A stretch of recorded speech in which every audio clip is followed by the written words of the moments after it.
sometimes in the moment of crushing losses, it can be really hard to see, sense, feel, believe that it will be okay, that things will work out, that potentially your best days are still ahead of you.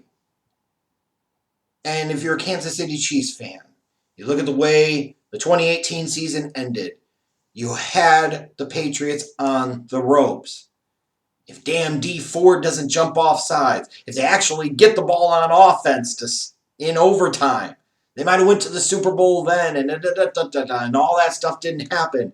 And for a team like Kansas City and a fan base like the Chiefs fans that have spent so long, with not winning a championship, going back to the '69 season under Hank Stram with Leonard Dawson as your quarterback, that's when it happened. Super Bowl IV, for crying out loud. You're talking about a team with so many disappointing playoff losses over the years. It's like, how many can you endure? And yeah, you can tell us that this is going to get better and things are going to be okay, but that doesn't necessarily make it true. And it's hard to argue with the Chiefs fan when they're using that logic because they have so many reasons to believe.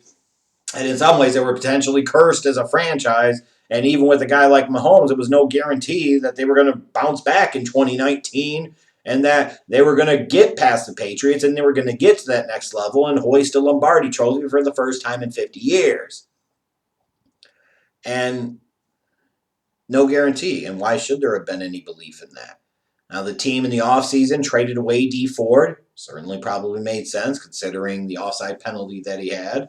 And just in general, maybe they felt that Frank Clark was going to be a better fit for him, which they traded the first round pick for Frank Clark, and it certainly seemed like it worked out well for them. It probably, frankly, worked out well for both teams in the way you look at it. Then you got the signing of Tyrann Mathieu. At least you could say for the Chiefs, there was an acknowledgement that their defense wasn't up to snuff, and their defense certainly was not up to the standard of Patrick Mahomes and that Kansas City offense. You're talking about a guy who threw for over 5,000 yards and 50 touchdowns, and their defense at times was just flat out pathetic. And there's just something about it, like, you got to have a little bit more balance because you have to know in 2019, expecting Mahomes and that offense to put up the same level of numbers is, frankly, unreasonable. You've got to get better play out of that defense. And even early on in the year, you could see the team started off 4-2, but something felt off. They weren't quite the same, and the defense wasn't great. The offense wasn't clicking at the same level. And then you get to that game on Thursday night against the Broncos where Mahomes goes down with a dislocated knee, and you're thinking, oh no, how long could Mahomes be out? Could he be out for the season? Could this season be over for the Chiefs?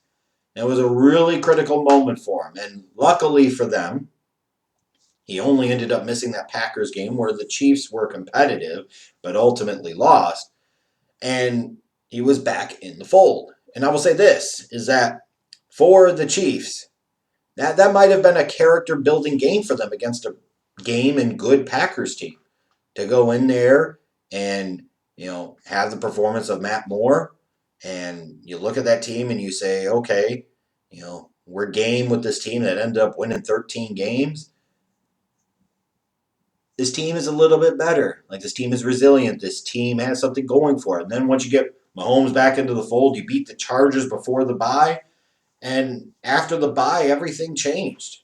Team wouldn't lose another game the rest of the year. Defense started finding itself and playing a little bit better. The offense seemed to be getting in a little bit of a better rhythm to the point where once we got to the playoffs, to me at least, I had some beliefs that the Chiefs were going to end up being the ones that prevailed over everybody. They were going to be the Super Bowl champions. Because at the end of the day, they had arguably the best quarterback in the league. And it's not hyperbole or over-exaggeration or living in the moment to say that right now Mahomes might be the best quarterback in the league, because he might be. You felt like this could be a little bit different. But what's crazy about it is when you look at the playoffs and how everything transpired for the Chiefs, you're hard-pressed to not say this was a team of destiny, because you go into that divisional round game at home and you're just like that, down 24-0 to the Houston Texans. Like, if you're a Chiefs fan at that point, even with Mahomes, even with Andy Reid as your coach, even with Tyreek Hill and Travis Kelce, you're looking at that game and you're saying, oh my God, it's happening again. Another example of this Chiefs team getting a first round bye in the playoffs, hosting a divisional round home game, and losing, and coming out flat and not playing well. And they certainly didn't. But then they came storming back when they put up 41 unanswered points, whatever the hell it was. They're fortunate that the Texans weren't that good, and they were really fortunate that the Texans are coached by Bill O'Brien, because eventually he bobbed the whole game up for him. And especially when he's going for field goals when he should be going for first downs on fourth down and plays chicken shit football, gives them an opportunity, the Chiefs, to get back in the game. That's what happened, and that was the defining moment. If you could say honestly, there was a defining moment for the Chiefs in the playoffs, you could go to the AFC Championship game. You could potentially even go to the Super Bowl. But it was that moment on 4th and short when Bill O'Brien kicked the field goal, and then immediately there was a big kickoff return for the Chiefs. That was the defining moment. That's when everything changed. So they get past the Texans. Then some Chiefs fans certainly were worried about what Derrick Henry was going to do to that Chiefs defense up front. And they went down 10 points early. They, again, were down 10 points. And the offense got its rhythm and started clicking. And when they did, it was all over, and they were able to contain Derrick Henry, which was impressive stuff. But you feel like you're tempting fate a little bit. And then you go into the Super Bowl against a much better defense in the San Francisco 49ers, a much better pass rush than they had faced in the Texans or the Titans, and a team that had had its own success running the ball with Breida and Coleman and everybody. First talking about against the Vikings and then the Packers. It was this great contrast of matchups and styles. And again, early on, the Chiefs come out of the gate very sluggish. It almost feels like it's going to be a Mahomes trend, is that he starts off slow, similar to what Brett Favre used to do in the peak of his career. It would take him a little while to calm down. It would take him a little while to truly get in the flow of the game. It's certainly what it felt like here with the Chiefs and Mahomes in that offense, because they struggled early. And yet again, here they come into the fourth quarter and they're down double-digit points, and it certainly feels like the San Francisco 49ers are going to take this game away from them and win the Super Bowl. And then they found it. And when they found it, it was quick, it was amazing, and after all of these years, after all of those disappointments, Chiefs Kingdom, your team, can once again say they are world champions. The kid that you traded up for big in the 2017 draft in 3 years brought you a Super Bowl title. So much for those Alex Smith days, huh? It's like, hey, thanks for setting the table, but then we let the head waiter come in and take care of business. And for Andy Reid, it's a Super Bowl victory he needed, the one gaping void in his resume that would have potentially prevented him from It can no longer be denied. He is one of the great coaches of his time, and now surely will have a big-ass bust in Canton someday. And you look ahead to this Chiefs team and you say, could this be the start of a run of titles? Because you still have Andy Reid, and you have Patrick Mahomes, you got Kelsey locked up long-term, you got Tyreek Hill locked up long-term.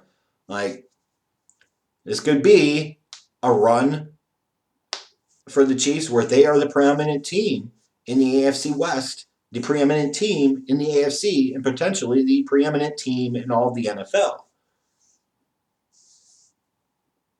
Worst case scenario, Chiefs fans, you finally got a Super Bowl title in your lifetime.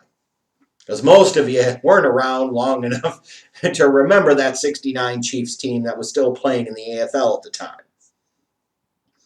If you never win another one again with Mahomes and Reid, it was still all worth it, wasn't it? Yes, it was. But you can get back and you can do it again. Now, you're probably going to need to retain Chris Jones in free agency, whether it's a big long-term deal or franchise tag. Like, I know you only have about $20 million in cap space, so you're once again kind of up against it a little bit. More importantly of all, you got to look at Patrick Mahomes and his contract situation, figure out whether you're going to do the deal now or you're going to wait another year and risk what's going to happen in the next collective bargaining agreement, potentially risk what's going to happen in terms of how much the quarterback contracts could increase even then. But nonetheless, Chiefs fans, you can rejoice. Now, you could go into the draft and still say, hey, we got to get better. And yes, you do. You need some young talent that's on cheaper contracts. A running back, whereas Patrick Mahomes was the Super Bowl MVP. Realistically, for me, I felt like Damian Williams was. Nonetheless, you probably will still want some type of upgrade at the running back position. Defensively, though, you're going to want some help at outside linebacker and corner and safety. You know, Tyrann Mathieu was a great signing. Frank Clark was a great addition. Like, it all worked out for the Chiefs. And they are in a position now where if they manage themselves well, they can take over from the Patriots and truly be the kings of the AFC.